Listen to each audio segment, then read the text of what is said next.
Et on commence la revue de presse ici au Congo, à Brazzaville plus précisément, avec ces images assez impressionnantes publiées par le journal Ici Brazza, celle de la corniche de la capitale qui s'est effondrée à cause des fortes pluies qui ont frappé le pays ces derniers jours.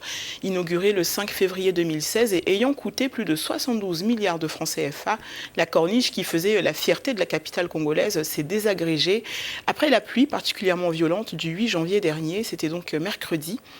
L'article partage également des photos publiées par les internautes sous le choc.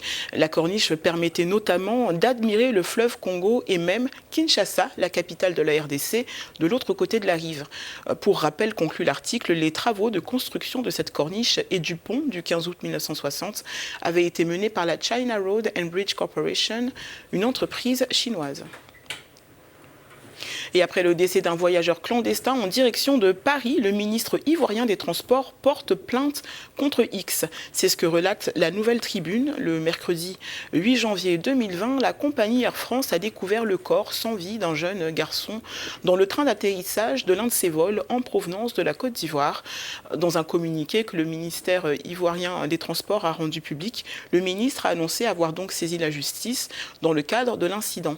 Et même si Air France affirme qu'aucune irrégularité n'a été constatée de son côté, eh bien Amadou Koné, le ministre donc des Transports, a saisi le procureur de la République pour violation grave des dispositions de sécurité aéroportuaire et mise en danger de la vie d'autrui. Le ministre a également assuré que toutes les dispositions seraient prises pour que de pareils drames ne surviennent plus sur les aéroports ivoiriens, avant d'adresser sa sympathie au nom du gouvernement à l'endroit de la famille du jeune homme décédé. Il avait 17 ans. Et après son projet pour éclairer l'Afrique, le rappeur Akon se lance dans l'écotourisme. Un article à lire sur Africa numéro 1. Akon a décidé d'investir dans l'écotourisme sur la côte atlantique au Sénégal, le pays d'origine de sa famille. Le chanteur et producteur américano-sénégalais de 46 ans a signé mardi à Dakar un accord avec la société publique SAPCO. C'est la société d'aménagement et de promotion des côtes et zones touristiques du Sénégal.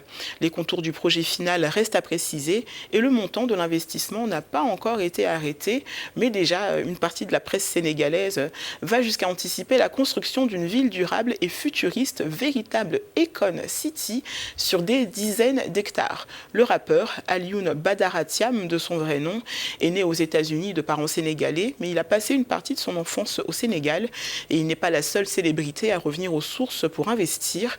L'acteur britannique Idriss Elba projette de bâtir un complexe touristique éco-responsable sur une île de la Sierra Leone d'où son père était originaire. Il y a été reçu pour la première fois en décembre et en a même reçu la citoyenneté.